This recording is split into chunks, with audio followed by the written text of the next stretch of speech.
l'impact autour de soi. Quand on a grandi, on a des meilleurs résultats autour de soi-même. On sait communiquer aux autres. On sait apporter aux autres la foi. On sait les aider. Il y a l'impact. On obtient des fruits qui demeurent. On change des vies. Alors, mais on le fait comment? La maturité vous fait sentir que certaines choses sont inutiles. Vous avez une sorte de maîtrise de soi, une sorte de paix à l'intérieur. De l'intimité avec Dieu. Plus vous connaissez Dieu, plus vous approchez de lui différemment. Vous vous souvenez encore des gens qui sont devenus aujourd'hui vos meilleurs amis? La première fois que vous vous êtes rencontrés? Et comment vous les connaissez aujourd'hui?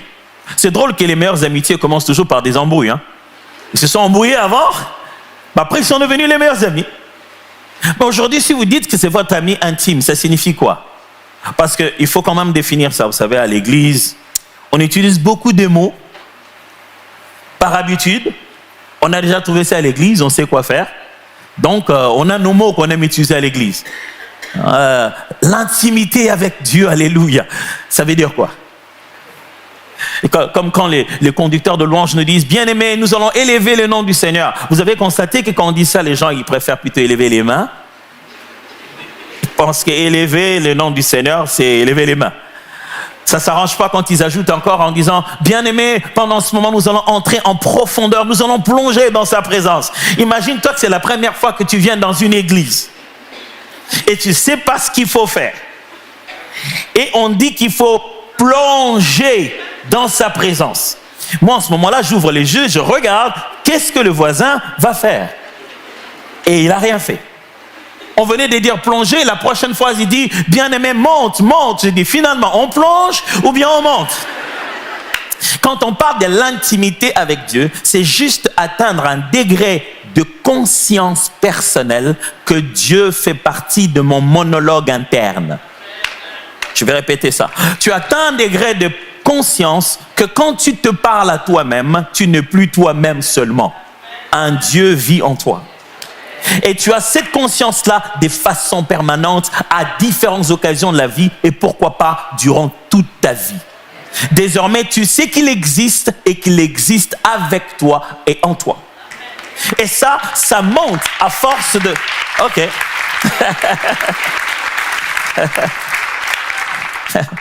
Ça monte à force justement de grandir. Plus tu grandis, plus tu comprends ça. Un autre avantage, le discernement. Oh, le discernement. Je prie pour toujours avoir le discernement. Cette capacité de voir les choses au-delà de ce qu'elles semblent être. Nous sommes dans le monde de Photoshop et de l'intelligence artificielle et des images générées. Il y a des gens que vous voyez dans la société, ils vivent comme un AI, ils sont générés, ils ont des sentiments générés et des phrases à la GPT. Et on ne sait pas à l'intérieur de leur cœur il y a quoi. Et pour ça, c'est en grandissant que vous avez la capacité de reconnaître les tombeaux blanchis, comme Jésus le disait. Parce qu'il y a bien des sourires avec un cœur empoisonnant. Et il y a bien des visages fâchés, mais qui sont de bonnes personnes. Il faut apprendre à distinguer cela. Et c'est en grandissant spirituellement que vous avez cette habilité à distinguer les choses. L'avantage de grandir, c'est aussi avoir l'autorité spirituelle. Quand vous grandissez dans les choses de Dieu, vous reconnaissez votre rang et vous savez comment l'exercer spirituellement.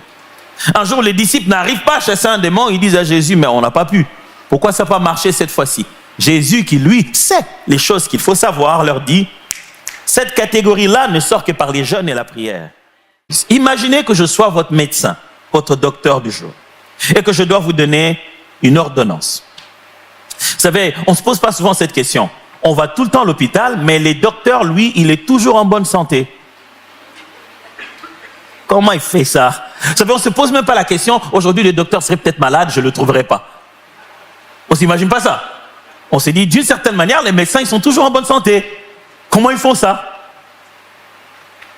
Croyez-moi, s'il y a des gens qui ont peur d'une piqûre, je n'ose pas finir cette phrase, peut-être qu'il y a mon médecin dans la salle, mais s'il y a des gens qui ont vraiment peur d'une piqûre, non, en fait, en réalité, c'est qu'il y a ce que le médecin comprend, la place de la médecine préventive. Le médecin sait qu'il ne faut pas attendre de tomber malade. Il faut faire de son mieux pour ne pas tomber malade. Il essaie d'appliquer tous les conseils qu'il te donne après t'avoir consulté. Il essaie de faire de son mieux pour ne pas se retrouver dans ton état. Alors aujourd'hui, je vais peut-être être un médecin. Et je vais écrire une ordonnance de 15 points sur comment tu peux grandir, en les mettant en 5 points, multiplié par 3 indications pratiques à chaque point. Alors, est-ce que vous êtes prêts à prendre l'ordonnance? J'aimerais quand même vous faire faire ces vœux ici. J'aimerais que vous puissiez me promettre d'appliquer ce que je vais vous dire. C'est important de le faire. Pour quelle raison? Parce que bien de choses nous disons à la chair, après les gens s'en vont sélectionner. Si vous sélectionnez certains cachets, que vous prenez et d'autres vous ne prenez pas, ne vous plaignez pas du résultat. Si vous dites que ça c'est amer, je préfère ça, je vous assure que demain je serai en bonne santé comme médecin et vous vous plaindrez que moi je suis en bonne santé. Et pourquoi vous n'êtes pas en bonne santé? Alors, est-ce que je veux donner quand même ces médicaments? Vous êtes d'accord? Vous êtes prêts? Alors on va écrire la prescription d'aujourd'hui. Moi je signerai en bas de la page. Première chose, comment grandir? On le fait comment? Voilà, c'est pas spécial, hein? Comment grandir? On grandit par la parole de Dieu. Premièrement, la parole de Dieu. Bon, on pensait qu'il allait dire un truc spécial. La parole de Dieu. N'est-ce pas la Bible qui dit dans 1 Pierre chapitre 2 verset 2, désirez comme des enfants nouveau-nés les laits spirituels et purs afin que vous, à part lui, vous croissiez. Les laits spirituels nous permettent de grandir et ces laits spirituels, c'est la parole de Dieu. Comme des enfants nouveau-nés, on doit aimer les Saintes Écritures. Par la parole de Dieu, on devient meilleur. C'est elle qui nous fait grandir. Mais pratiquement, on fait quoi, pasteur? Tu nous as promis de la pratique. Ok, pratiquement, voici la première des choses que je vous propose à faire. Soyez intentionnels. Apprenez à lire et écouter la parole de Dieu. Je vais répéter ça. Vous voulez devenir bon dans la croissance par la parole de Dieu? Première chose, lisez et écoutez. Ou même, lisez ou écoutez. Pour quelle raison? Une des choses qui fatigue les gens dans la méditation de la parole, c'est le fait de pouvoir lire. C'est dit, je dois lire, je dois cliquer, je dois tourner les pages. Combien tournent encore les pages? Aujourd'hui, si je vous demandais de lever vos Bibles, vous allez lever vos téléphones à la place. Aujourd'hui, on ne parle plus de ouvrons nos Bibles, on dit cliquons nos Bibles et déroulons jusqu'à Matthieu. La technologie a changé. Mais écoutez-moi très bien, frères et sœurs. La Bible n'est pas censée nécessairement être lue, elle peut être entendue. Pourquoi? Parce que si la Bible ne doit absolument être lue, donc la religion ou la foi chrétienne devient exclusive seulement à ceux qui savent lire. Tous ceux qui sont illettrés ne peuvent pas devenir chrétiens. Pourtant, face à cette réalité, ma petite vie de missionnaire m'a permis de comprendre que face à cette réalité, on a rencontré des peuples qui ont des langues qui n'écrivent pas.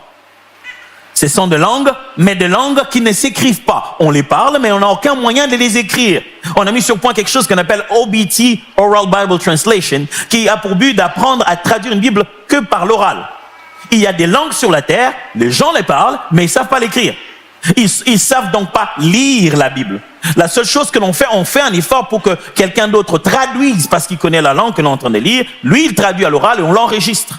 Du coup, tout le monde peut entendre la parole de Dieu. Et c'est beau de voir ces peuples se mettre dans un coin avec une radio, ils cliquent, ils écoutent la parole de Dieu. Chaque matin, quand vous vous dites, je vais lire, et ils disent, je vais écouter. Mes amis, nous serons jugés vraiment, vraiment sévèrement. Nous qui sommes à l'époque de MP3, MP4, MP14, tout ce que vous voulez, nous avons tous les moyens, des meilleurs moyens d'être en contact avec la parole de Dieu. Et nous sommes en train de nous en éloigner de plus en plus. Alors, vous n'aurez pas toujours le temps de cliquer quand vous êtes au volant. Laissez la parole de Dieu jouer quand vous êtes en train de conduire. Écoutez la parole de Dieu pendant que vous êtes en cuisine. Laissez-vous imbiber dans les Saintes Écritures. Plongez-y dedans pleinement. Des fois, moi je vais confesser, peut-être à vous ça vous arrive pas, moi ça m'arrive des fois. À un moment où je m'attends le moins, au moment où je suis en train de faire autre chose, je suis sur le point de sortir une musique dans ma bouche et je me rends compte que, oh, c'est pas une musique chrétienne. Je sais pas où est-ce que j'ai eu ça. Je crois que je l'ai eu quelque part à l'aéroport pendant que j'étais en train de rien faire. Vous savez, ces genres de musique qui nous entrent comme ça dans le subconscient parce que ça joue en arrière-plan de quelque chose. Et si votre arrière-plan était fait de la parole de Dieu? Et si chaque jour, pensez directement ou indirectement, c'était les Saintes Écritures, je vous en supplie, imbibez-vous dans la parole de Dieu, plongez-y dedans. Lire, mais aussi écouter. Deuxièmement, il faut apprendre à poser des questions. N'ayez pas peur de poser les questions à la Bible. La Bible n'est pas une imposition dogmatique qui vous dit écoute, toi tu viens ici, ce qu'on a dit c'est ça. Au commencement, Dieu créa le ciel et la terre, tu n'as pas de questions à poser. Non, Dieu n'est pas ce genre de père-là. Tu ne peux pas grandir sans poser des questions. Pose des questions à la Bible et prends le courage de chercher des réponses. Poser des questions aux parents, ça me rappelle les fois où les enfants viennent me poser la question. Vous savez, les enfants, ils ont des questions, ils commencent à te poser, tu te dis, tu sais où il va en aller. Il dit, papa, toi aussi tu as un papa? Je dis oui. Mais ton papa, lui aussi, il avait un papa? Je dis oui. Il dit, oh, je sens où il va aller. On va aller des papa. Les pires, c'est quand ils sont venus une fois me demander, papa, comment maman est enceinte? Il dit, papa aime beaucoup maman, le résultat c'est qu'elle est enceinte. Je n'ai pas menti. C'était pire quand il dit, et les bébés? Et comment les bébés vont sortir du ventre? Et là, je lui donne la réponse que tous les parents donnent, la bonne réponse. Va jouer.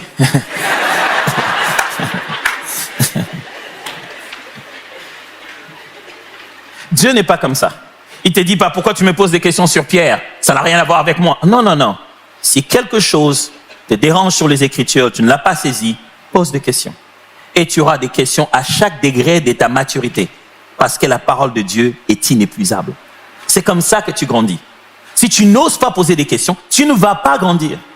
Troisième chose à faire, rejoins les groupes de l'Église qui sont faits pour la croissance spirituelle. Il y a études bibliques, rejoins ce groupe-là. Si nous sommes une église comme ça, vous n'allez pas grandir à force de venir le dimanche seulement. Non. Retrouvez-vous quelque part, vous pouvez lire la parole de Dieu avec les autres. Ah, je me souviendrai toujours de ça. Un jour, on a fait une étude biblique, c'était parmi les premières fois que je fasse l'étude biblique. Ça fait longtemps. Et l'ami qui dirigeait la méditation nous a mené à la transfiguration de Jésus. Et là, il y a le mot foulon. Foulon, c'est là-bas, la Bible dit, Jésus s'est transfiguré, ses habits sont devenus d'une telle blancheur que tel un foulon ne pouvait le rendre. Je suis presque sûr que certaines personnes aussi se disent, c'est quel français des foulons là? Et ce jour-là, lui, il avait une Bible avec commentaire. Il savait ce que ça veut dire foulon. Mais il nous dit, c'est quoi un foulon? On a passé 1 heure à inventer des anges, à inventer des séraphins. On ne savait pas ça voulait dire quoi le foulon. Moi aussi, je ne vais pas vous dire ça voulait dire quoi le foulon. Juste, c'est les blanchisseurs. C'est le fait qu'ils voulaient juste se dire que les habits de Jésus étaient d'une telle blancheur que même les blanchisseurs ne pouvaient pas en faire. Mais c'est beau d'apprendre des choses, certaines choses que vous ne connaissez pas, quelqu'un d'autre qui est aussi ignorant de certaines choses, mais les connaît. Prenez le temps de partager la parole avec les autres. Deuxièmement, si j'ai parlé d'abord de la parole de Dieu, deuxièmement, c'est la prière régulière. Écrivez dans l'ordonnance que la prière est importante pour grandir. N'est-ce pas le fameux verset que nous connaissons tous? 1 Thessaloniciens chapitre 5 verset 17, il dit « Priez sans cesse ». Ça se fait comment ça, prier sans cesse? Voici comment vous devez faire. Premièrement, apprenez à prier sans fermer les yeux, en verbalisant votre monologue à Dieu. Priez sans fermer les yeux. C'est quoi ce pasteur qui apprend les gens à prier sans fermer les yeux? Je vais juste te dire ceci. Ne vous plongez pas dans une telle religion où vous pensez que prière rime avec fermer les yeux. Ne pensez pas que chaque fois, pour que Dieu vous écoute, vos yeux doivent être fermés. Non. Si vous voulez apprendre à prier, la meilleure façon de faire au début de votre foi, pour prendre un bon élan, faites de votre dialogue là. Devenez conscient que ce que vous vous dites, Dieu entend. Parlez directement. Vous n'avez pas besoin de commencer par un protocole, des formules d'introduction. Seigneur, maintenant je vais prier, notre Père qui... Non, vous n'avez pas besoin de ça. Parce que même quand vous vous plaignez, que vous souffrez dans votre cœur, Dieu entend. Apprenez pendant que vous avez encore les yeux ouverts à parler avec Dieu. à lui dire ce que vous ressentez. J'ai vu des gens pleurer et après s'essuyer les larmes et alors prier. Hey, vos pleurs font partie de votre prière si vous les présentez à Dieu. La prière n'est pas une affaire intellectuelle, elle est remplie d'émotions. Dieu veut entendre nos émotions aussi. Prier, deuxième chose, favoriser la régularité et la profondeur à la place de la longueur de prière religieuse. Vous voulez apprendre à prier? Longtemps n'est pas le but. Longtemps est souvent une conséquence. C'est pas prier longtemps qui est le but. Le but, c'est prier régulièrement avec un cœur sincère. Ça signifie ceci. Quand vous mettez à prier, l'idée, c'est pas de finir à prier après 1 heure. Non, c'est pas le problème. Le but, c'est quand vous mettez à prier, vous devez après prier encore, et après prier encore. Et après prier encore. Avoir une vie où on prie, on prie, on prie. Même si c'est 15 minutes, 10 fois, ça va. Mais à chaque fois que vous avez vos 5, 15, 10 minutes, vous devez avoir votre cœur sincèrement dedans. Parce qu'il y a bien des heures que nous passons dans la prière, nous disons tout, sauf prier. Vous savez, moi on est en train de prier là, pendant la louange aujourd'hui, alléluia. Oh, nous te glorifions Seigneur, toi, je te loue, toi qui es le feu, qui dévore le feu justement. Est-ce que j'avais éteint le four? Oh Seigneur, en ce temps, je te glorifie, oh Dieu, le four. Et si ça brûle, est-ce que l'alarme là? J'avais dit à mon mari, répare l'alarme. Mais ça c'est dans la prière, tu vois, c'est l'autre côté de la prière dans la tête. Et on a passé 1 heure à dire des choses qu'on ne pense pas. Et la tête est en train de divaguer comme ça. Un jour, on a posé une question à un homme de Dieu puissant. Ce n'est pas qui a fait des miracles incroyables, juste pas loin d'ici en Angleterre. Il était plombier de métier. Il s'appelait Smith Wigglesworth. On lui pose une question lors de l'interview. On dit, tu fais beaucoup de miracles. Combien de temps tu passes dans la prière? Il dit, 15 minutes. La dame est scandalisée. Elle dit, 15 minutes? Toi, le grand Smith Wigglesworth? Il dit, non, je ne fais pas 15 minutes sans prier. Je vous en supplie, en cours de route, priez. Quand vous êtes au volant, priez. Même dans l'ascenseur, priez. Il n'y a pas un moment où vous ne pouvez pas prier. Priez alors. Faites de la prière votre vie de respiration. Je parle de prier, je ne parle pas de crier. C'est pour ça qu'on n'arrive pas à prier, parce qu'on veut fermer les yeux. Imagine-toi que tu conduises. Bon, la suite, on saura qui font des accidents, ce sera les chrétiens qui font tous les accidents. La troisième des choses qui vous aide dans la prière, c'est écouter les louanges. Écoutez la musique de louange et d'adoration. Pourquoi? La musique de louange vous donne les émotions et le vocabulaire. Ça met les mots dans votre bouche et ça prépare votre âme à adorer Dieu. Écoutez les louanges. Vous verrez qu'il y a une différence. À vivre toute votre vie en train d'écouter une musique qui dit « On va bagarrer, je vais le taper. On va bagarrer, je vais le taper. » Et avec une musique qui vous dit « L'Éternel est mon berger, je ne manquerai de rien. » Vous saurez qu'il y a une musique qui vous prépare à bagarrer. Et on comprend pourquoi vous venez dans cet état d'esprit au boulot. Vous êtes déjà agressif. La musique que tu écoutes te prépare au Dieu que tu vas adorer. La troisième des choses. Vous n'avez pas toujours quitté l'hôpital, vous êtes là quand même. Ouais, ça va. J'ai continué à prescrire, c'est bon. Ok. Troisième des choses qui vous permet de bien grandir, ce sont les relations. On grandit par les relations, les interactions avec les êtres humains. Croyez-moi, les humains vont vous faire grandir. Proverbe 27, verset 17 dit « L'homme s'affine au contact de son prochain, tout comme le fer polit le fer. » Intéressant. Hein? Quelqu'un m'a fait cette blague cette semaine. Il m'a dit « C'est comme le frère aiguise le frère. »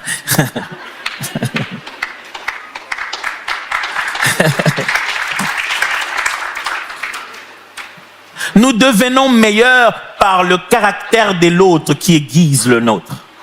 À force de rester avec les autres, ils nous font grandir. Qu'est-ce qu'il faut faire alors? Engage-toi dans un groupe à l'église. Le fait de venir partir et ne jamais avoir rien à faire t'empêche d'avoir l'opportunité de tester si oui ou non tu es devenu chrétien. Être chrétien à ton propre standard, c'est une chose. Être chrétien au standard collectif, c'en est une autre. C'est dire que non, moi je suis chrétien. Oh non, c'est parce que tu n'as jamais travaillé dans la louange. Tu te dis, non, moi je suis chrétien, oh, tu n'as jamais été protocole. Quand tu montes la place à quelqu'un et qu'il passe tout bonnement sans rien voir de ta main, tu commences à te demander si tu as le fruit de l'esprit. Hein? Mais pas seulement dans le milieu chrétien. Deuxièmement, servez dans la communauté. L'interaction avec les autres vous change. Ça éprouve si ce que vous avez médité ce matin, vous êtes capable de l'appliquer. Et des fois, ce n'est pas à l'église. À l'église, on est tous là, alléluia, gloire à Dieu. C'est là dehors, avec des non-chrétiens qui n'ont rien à faire que tu aies une Bible. Avez-vous déjà constaté que des fois, vous avez des gens que vous tentez d'aider et ils sont plus insolents encore? C'est comme s'ils font tout pour que vous ne puissiez pas les aider. Ça va vous briser, je vous assure. Vous allez vous rendre compte si Matthieu chapitre je ne sais pas quoi est réellement réel en vous. Et la troisième des choses qui va vous aider, sachez-le très bien, que les relations familiales et conjugales sont une école de Dieu. Ça, c'est un langage pastoral. Je vous l'ai dit en meilleur langage. Dieu vous a donné cette femme pour qu'elle vous énerve. Je vais le formuler autrement. Dieu vous a donné ce mari pour que vous ayez envie de l'égorger. Mais que malgré ça, vous continuez à vivre ensemble.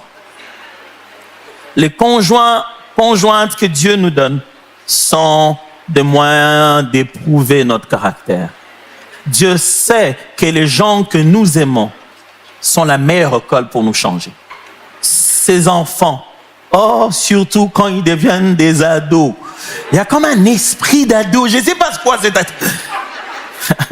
Quelqu'un a dit, les petits-enfants, les grands-parents sont heureux avec les petits-enfants parce que les petits-enfants, c'est la bénédiction des pères qui n'ont pas tué leurs enfants quand ils étaient ados. Ce mari que vous avez, cette femme que vous avez, ces enfants que vous avez, ces personnes que vous aimez sont là pour être une école de Dieu, pour bien vous essorer et vous faire grandir. Ce n'est pas pour rien qu'ils montent à l'étage, ils voient des choses à débarrasser, mais ils sautent, ils montent quand même. C'est une histoire d'hommes, ils sont comme ça. Et toi, ça devait. Mais pourquoi? L'amour est patient. Si vous voulez vivre une vie chrétienne solitaire, vous ne grandirez pas. Quatrièmement, les circonstances. J'ai dit qu'il y avait la parole de Dieu, la prière, les relations, et là, les circonstances, les épreuves par lesquelles nous passons dans la vie. Dieu nous met dans des situations pour sortir les meilleurs de nous-mêmes. De manière pratique, ça veut dire quoi? Ça veut dire que, apprenez à tirer les bonnes leçons de chaque circonstance.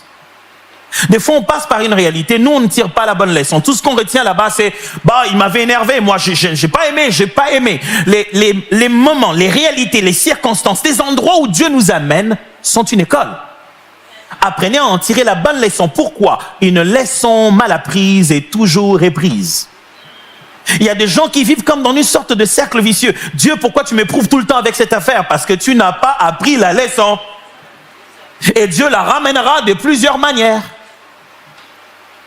Deuxièmement, questionnez-vous souvent sur ce que vous devez apprendre et non pas ce que vous avez juste ressenti. Qu'est-ce que j'ai dit?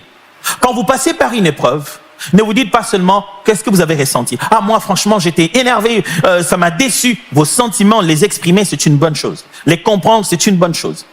Mais il faut faire plus. Après avoir ressenti ça, posez-vous la question, qu'est-ce que Dieu veut que j'apprenne? Comment Dieu profite de cette occasion pour transformer mon caractère? Et enfin, si vous apprenez des circonstances, la troisième chose, sachez-le bien, Dieu ne vous éprouvera jamais au-delà de votre foi. C'est par quoi vous passez, c'est exactement taillé sur mesure. C'est fait pour vous. Cinquième chose et dernière à écrire dans votre ordonnance d'aujourd'hui, c'est que si vous devez grandir par le Saint-Esprit de Dieu. La dépendance à l'Esprit de Dieu est le seul moyen de devenir meilleur dans la foi chrétienne. Retenez bien cette phrase. C'est d'ailleurs ça mon premier conseil sur ce point. Écoutez son cœur, c'est bien. Écoutez l'Esprit de Dieu, c'est mieux. Qu'est-ce que tu dis? Je dis que nous sommes dans une société où on insiste beaucoup. Écoutez ton cœur, écoutez ton cœur. À l'église ou ailleurs, on nous répète, écoute ton cœur. Mais j'aimerais vous dire une chose sur ce que Jésus a dit. Il a dit, ce n'est pas ce qui entre qui suit l'homme. C'est ce qui sort qui rend l'homme impur. C'est ce qui sort de son cœur, les mauvaises pensées. Si ce cœur n'est que ton cœur, tel qu'il est sans Christ, eh bien, il n'y a rien de bon dedans. L'écouter, c'est mourir. Ce qu'il faut écouter à l'intérieur, c'est l'Esprit de Dieu qui crie en nous, Abba. Apprenez à écouter l'Esprit de Dieu. Deuxièmement, pose des questions souvent à l'Esprit de Dieu. La Bible dit, invoque-moi, je te répondrai. Si tu n'as pas de questions à poser, tu auras l'impression que tu n'auras rien. Tu peux beau rester là, toi et ChatGPT, pendant un long moment, il n'a rien à te dire. Il faut un prompt. Il faut écrire. Et enfin, si tu veux vraiment grandir spirituellement avec le Saint-Esprit de Dieu, eh bien, prépare-toi à être brisé. Si c'est avec le Saint-Esprit que tu dois grandir, sache qu'il va cogner fort. Tu pleureras, mais tu te relèveras. Et tu deviendras meilleur. Sache qu'il va attaquer les sources et les racines. La bonne nouvelle, c'est que tu ne seras plus jamais le même. Je vais vous inviter à baisser vos têtes dans la prière. On va prier ensemble. Dieu vous a certainement dit une chose, quelque chose, parmi tout ce qui s'est dit. Quand vous avez ri ou quand vous avez hoché la tête, Dieu a parlé. Ce matin, vous sentez dans votre cœur, vous voulez dire à Dieu, Seigneur, je passe par des circonstances, mais on dirait que je n'ai pas encore compris la leçon. J'aimerais saisir ce que tu veux me dire. J'aimerais vous encourager simplement là où vous êtes. Si vous voulez répondre à cet appel de prière, je me prie avec vous. Si vous pouvez simplement vous lever. Ce matin, vous êtes là en vous disant, je passe par quelque chose, mais je ne comprends pas. Qu'est-ce qu'il veut exactement? Dieu veut me faire grandir, mais je ne saisis pas. Je n'ai pas encore saisi la leçon. Dieu veut me faire grandir, mais je n'arrive pas encore à comprendre. J'ai ressenti des choses. Je vis émotionnellement des choses, mais je ne comprends pas. Qu'est-ce qu'il veut me dire? Je veux pourtant grandir et je sais que c'est important. Merci à vous tous qui vous levez. J'aimerais prier avec vous. Seigneur mon Dieu, oh Abba, nous crions par ton esprit qui nous apprend à t'appeler Père. Mes frères et sœurs ici debout, ensemble ce matin, nous te le demandons. N'arrête pas. Continue, continue, n'arrête pas. Tu n'essayes pas de nous faire mal, tu essaies de nous faire du bien. Tu n'essayes pas de nous tuer, tu essaies de tuer la chair en nous. Tu n'essayes pas de nous finir, tu essayes de nous élever. Tu n'essayes pas de nous reculer, tu essaies de nous donner l'héritage qui nous appartient. Alors nous te prions, continue l'œuvre que tu as commencée en nous. Notre prière ce matin, Père, c'est que les choses deviennent claires. Là où nous n'avons pas pu comprendre ce que tu veux nous dire, rédis-les dans d'autres mots, rédis-les sous notre angle, montre-le-nous autrement, Seigneur, mais fais-nous comprendre la leçon. Nous sommes à tes pieds comme des disciples, parle à nos cœurs qui veulent comprendre ce que tu veux. En quittant ici, Seigneur, nous prenons la décision de te suivre comme des véritables disciples. Où que tu ailles, quoi que tu fasses, nous te suivrons, Jésus. Parce que nous savons que le plan que tu es en train d'exécuter, c'est le plan de notre bonheur et non de notre malheur. Alors dans ton école, nous voulons nous asseoir. Continue à nous enseigner, oh Dieu. Enseigne nos cœurs même quand nous ne le comprenons pas. Enseigne nos esprits même quand nous dormons. Enseigne-nous dans toutes les circonstances, autour de ces personnes qui sont autour de nous. Les saintes écritures parlent à nos cœurs. Nous voulons grandir. Abba, nous savons que tu as un héritage pour nous et que le seul moyen d'y accéder, c'est de grandir.